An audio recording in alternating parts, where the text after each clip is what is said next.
आप सभी की इच्छाओं को नमन। प्रश्न बड़ा सुंदर है, पाप क्या है।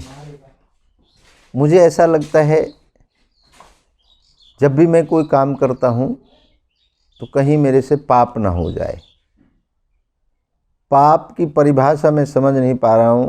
और अगर गुरु के पास मैं गया, जगह जगह से मैंने जाना, तकरीबन हर चीज़, हर काम करना पाप मुझे लगता है।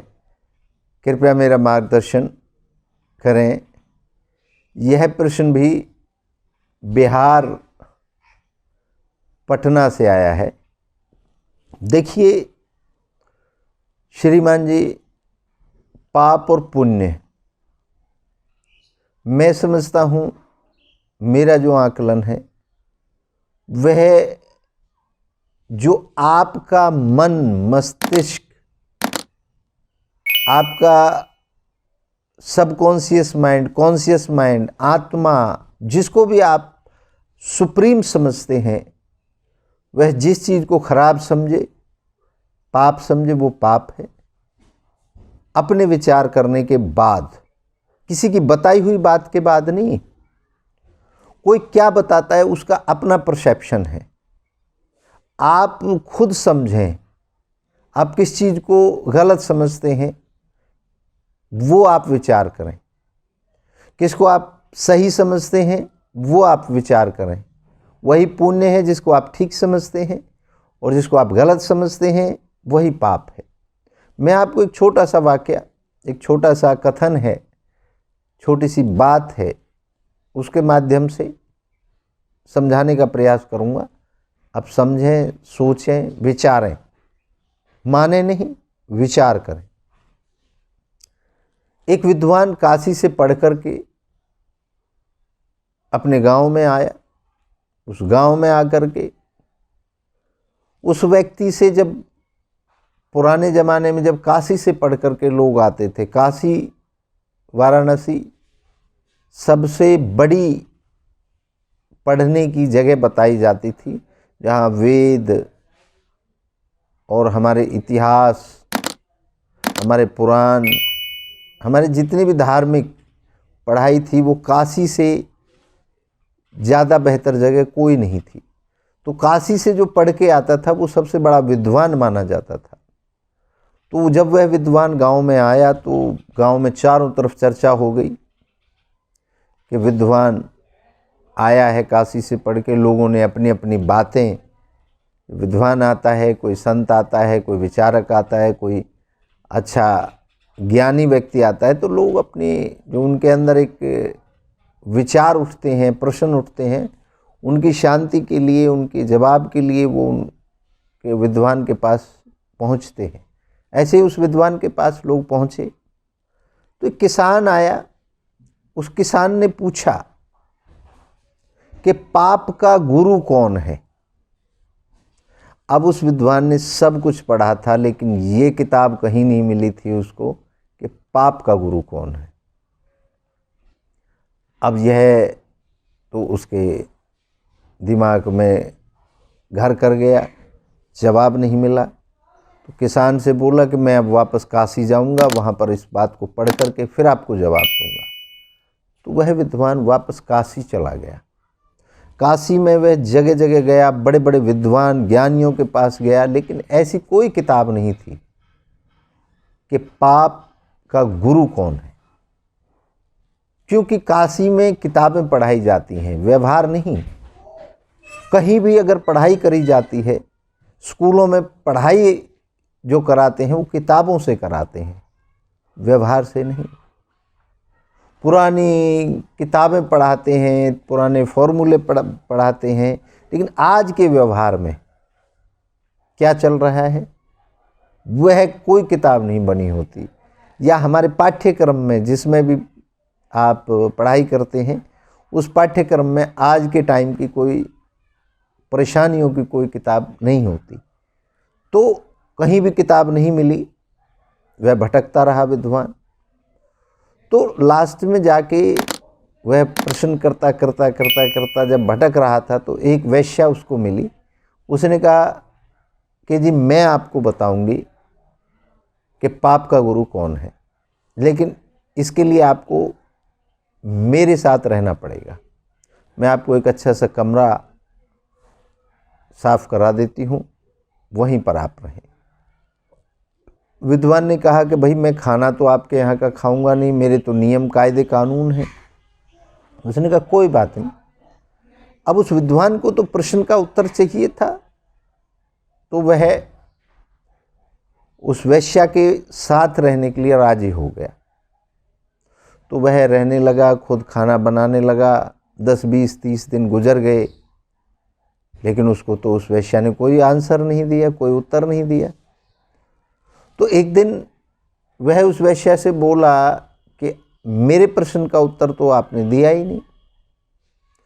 तो उस वैश्या ने उसको बोला कि पंडित जी या महात्मा जी या विद्वान जी, ज्ञानी जी, कुछ भी नाम लगा लीजिए, कि आपको मैं खाना खिलाती हूँ, बहुत स्वादिष्ट खाना बनाती हूँ, नहा धो करके बड़े साफ़ सुथरे बर्तन करके बनाऊंगी, और खाना जब आप खाओगे तो मैं आपको 5 सोने की गिन्नियाँ भी दूंगी। अब तो विद्वान के दिमाग में प्रश्न का उत्तर तो चल ही रहा था, तो दिमाग में आया कि कोई देख थोड़ी रहा है मुझे, किसी को पता थोड़ी चलेगा, चुपचाप खाना खा लूँगा और 5 स्वर्ण मुद्राएं मुझे मिलेंगी, तो बाहर से थोड़ी कोई देख रहा है, और मेरे प्रश्न का उत्तर भी मिल जाएगा। तो वैश्या ने अच्छा खाना बनाया, विद्वान को बुलाया, खाना बड़े अच्छे अच्छे पकवान बनाए, थाली के अंदर सजा दिए, विद्वान बैठ गया, खाना परोस दिया गया। लेकिन जैसे ही विद्वान ने उस थाली से खाना खाने की कोशिश की, वैसे ही वैश्या ने उस थाली को खींच लिया, उस थाली को खींच लिया। तो विद्वान बड़ा क्रोधित हो गया कि ये क्या कर रही हो, मुझे खाना खिलाने के लिए बुलाया था और अब मेरा खाना छीन रही हो। तो वैश्या ने बोला कि ज्ञानी जी, विद्वान जी, यही पाप का गुरु है, मोह पाप का गुरु है।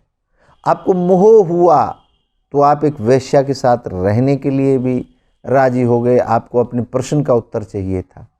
जब आपको आपके प्रश्न का उत्तर नहीं मिला, तो आप को सोने की गिन्नी का, जब मैंने आपको प्रलोभन दिया, सोने के सिक्कों का प्रलोभन दिया, तो आप उस मोह में फंस करके एक वैश्या के हाथ का बनाया हुआ खाना खाने को तैयार हो गए।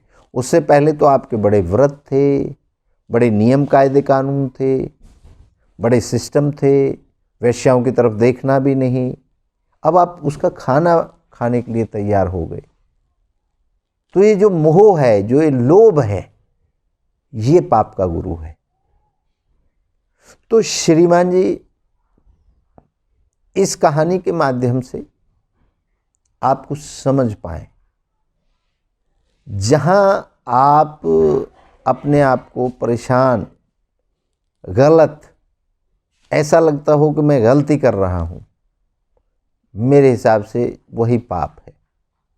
और जहां आपको ऐसा लगे किसी की सहायता करने में आपको खुशी मिलती है, वो पुण्य है। सहायता कैसी भी हो, किसी का साथ देने में, किसी का सहयोग करने में, किसी के दुख के घड़ी में दुख होने में, किसी सुख की घड़ी में उसकी खुशियां बढ़ाने में, किसी भी प्रकार का किसी को देने में, जैसा मैंने पहले भी एक बार बताया था, कोई प्रश्न आया था कि देने में जो सुख है वो छीनने और लेने में नहीं। तो पाप और पुण्य आपको विचार करना है, आप किन चीज़ों को पाप समझें और किन को पुण्य समझें। अब चोर को चोरी करने में पुण्य नजर आता है, और सारी दुनिया कहती है चोरी करना पाप है, लेकिन चोर के लिए वो पुण्य है। तो वो मान लेता है चोर के मेरे लिए यही जीविका है, मेरा यही काम है, मेरा यही कार्य है। तो जब आप इस तरीके की चीज़ों में अगर ज़्यादा गहराई में जाएंगे तो आप उलझ जाएंगे। आप दुनिया को देखने की बजाय अपने आप को देखना शुरू करें, अपने खुद से पैमाने बनाएं। बताने वाले तो यहाँ तक भी बताते हैं कि जो आप सब्जी खाते हैं इसके अंदर भी जान होती है, ये भी पाप है। दही खाते हैं, दूध खाते हैं, दूध भी पशु के मांस से, खून से बन कर के आता है। तो इस तरीके से अगर आप गहराई में जाएंगे तो पता नहीं क्या पाप है और क्या पुण्य है। जो आपको ठीक लगे वो पुण्य है और जो आपको गलत लगे वो पाप है। मेरा तो यही मत है। तो मैं समझता हूँ कि आप विचार करें और उसके बाद सोचें। इन्हीं शब्दों के साथ आपसे विदा लेता हूँ। आप सबकी इच्छाओं को एक बार पुनः नमन करता हूँ। जय हो।